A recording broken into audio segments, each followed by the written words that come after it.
Izraelski premijer Benjamin Netanjahu saopštio je da je Izrael proteklih dana zadao libanskom Hezbolahu niz udaraca koje ta libanska ekstremistička organizacija nije mogla da zamisli.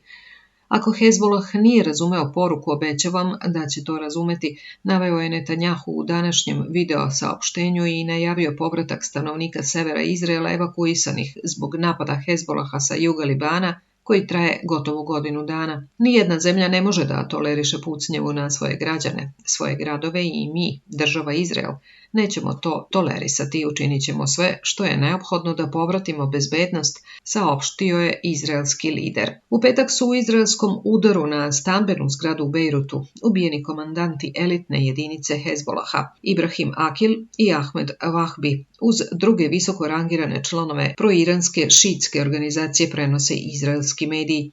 Tom udaru prethodile su eksplozije pejđera i talkie-walkija članova Hezbolaha, u kojima je ubijeno 37 ljudi. Izrael je također izveo stotine vazdušnih udara u proteklim danima, ciljajući uglavnom raketne bacače.